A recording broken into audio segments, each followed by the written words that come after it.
An insider has dropped a bombshell report on the New York Islanders' search for their next general manager and president of the franchise, and frankly, things are getting concerning for the Islanders as their top candidates are seemingly uninterested in the position, and to make things worse, it does not seem like ownership has a solid plan on how to move forward. A few days ago, we thought we were getting really close to a decision. Now it seems like that is not the case. We're going to break it all down on this episode of Islanders Digest, but before we get into that, I want to say thank you to all 160 of you who have already subscribed to the channel. We have now surpassed our goal to hit 100 subscribers, and our next goal now for the channel is to hit 500 subscribers. So if you're an Islander fan and you want more Islanders content just like this is going to be a crazy offseason. Again, all this GM drama, the first overall pick, there are going to be plenty of trades once the new GM comes onto the team to put their mark on the team.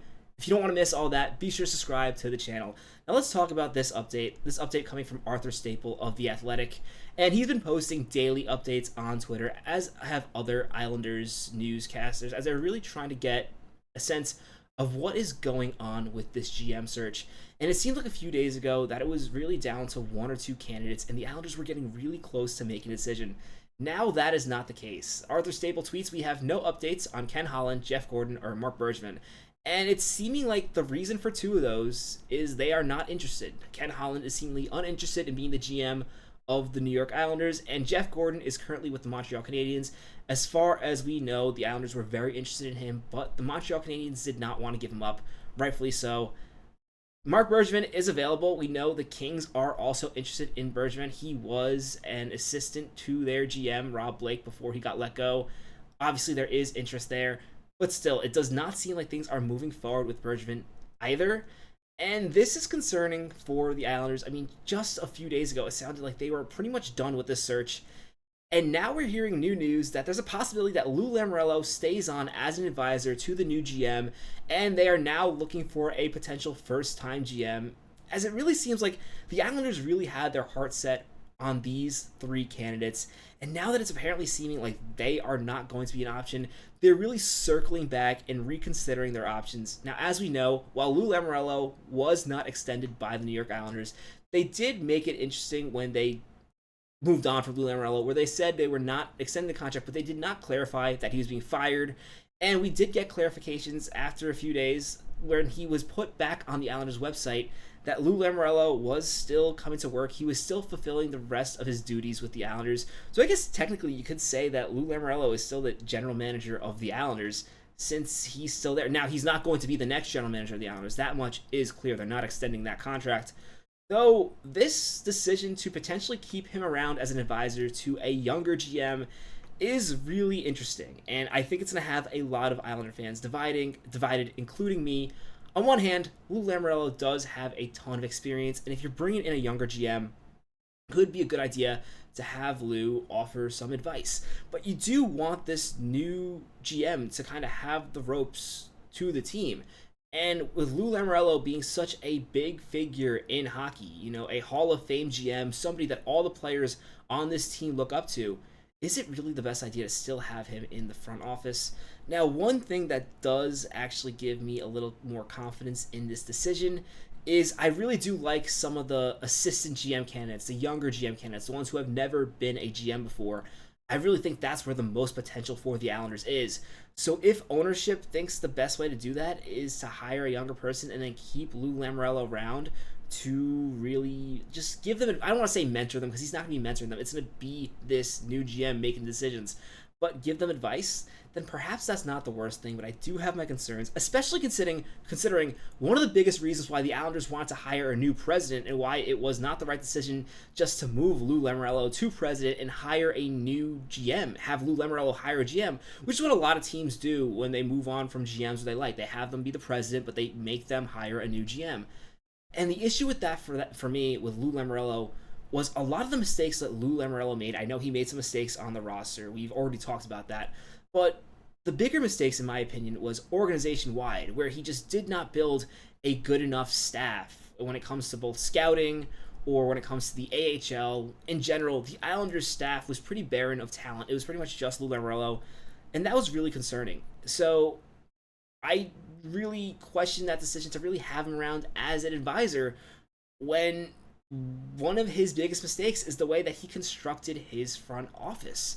Now, what does give me a little more confidence about this, like I said, this is definitely a little concerning, especially considering it seemed like they were so close to making a decision and just getting the offseason show rolling, is that it does seem like one of the candidates who I thought should have been, and most Islander fans think should have been one of the frontrunners for this job, who really did not seem to be getting the respect from the Islanders, is now getting the proper attention from the New York Islanders owners as they make this decision. Chris Botta has confirmed that the door has opened for Mathieu Darche to prove that he's the person to run the New York Islanders. Mathieu Darche is the assistant GM of the Tampa Bay Lightning, and he has been there for 2 Stanley Cups. He has shown that he is a really strong executive. And we're going to get to, at the end of this, what some people around the league think about Mathieu Darche. He is a assistant GM candidate who got really close to getting a GM position on several occasions. He's interviewed very well for several GM positions, and it's considered around the league that it's not a matter of if Mathieu Darche will become a GM in the NHL, but rather when.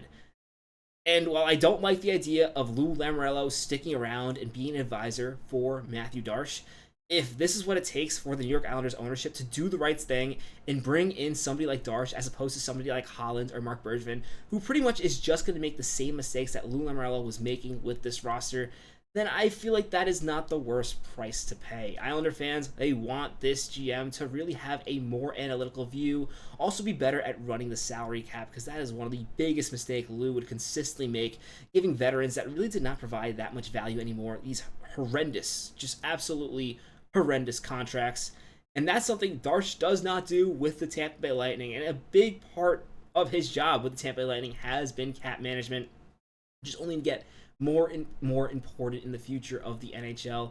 In addition, he has a good nose at finding talent, like helping the Lightning find talent around the NHL where they can bring them in and provide more value for the Lightning than they were providing for their previous team, which is something the Islanders are also definitely going to have to do. You're not going to be able to retool this entire team by drafting. That would take absolutely forever. The Islanders, on top of drafting well, are going to have to make really good trades, and Darche seems like the executive who can do that. And just looking at quotes about Mathieu Darche, this is from an anonymous source. I assume it's from somebody who's working in the NHL, so Chris Botta can't name him. But he says, ultra intelligent, learning from the best in Julien Brisebois. Islanders will be getting the next Brisebois. And that is an incredible GM. And if that's what the Islanders are getting with Darche, considering that it seems like it is becoming more and more likely that Darche is going to get a real shot at this position, not the best scenario if Lou is still around, but if that's what it's going to cost to get someone like Darche in the New York Islanders system and be the GM of the team, then I think that is a good enough price to pay. I think it's worth it. I think he's a really good GM. The one question I do have, and this is not me saying I don't want Darche, I still think Darche is one of the top candidates.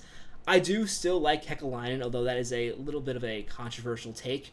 I will say the one thing I would love to know about Darche is what is his drafting going to be like. The one thing we really don't have enough data on is he capable of building a really strong scouting staff and making clever picks? Because while the Islanders can't build all of this team through draft picks, that is definitely going to be important for them moving forward. And the Lightning have been really known to trade away draft picks and really focus on getting talent in the NHL now because they've been closer to win the Stanley Cup. Love to see whether or not he has experience in that. And if he does, I really think this is a slam dunk pick for the New York Islanders, assuming this is the pick they make, and they don't really try to desperately chase one of these candidates like Ken Holland or Gordon or Bergevin, who seemingly don't really want the job, which is my biggest concern. You don't want to have to try to convince somebody to come to be your GM. You want somebody who's hungry for this position. This is a good job. You have the first overall pick in the draft. We'll see what happens. Let me know in the comments who you want the next general manager of the New York Islanders to be. Are you concerned that Lou Lamoriello is still in the picture? I'd love to know your thoughts in the comments below. As you know, I always love to engage with you guys in the comments. If you haven't already, please be sure to subscribe to the channel. My name is Patrick Nilan. This is Islanders Digest. Let's go Islanders.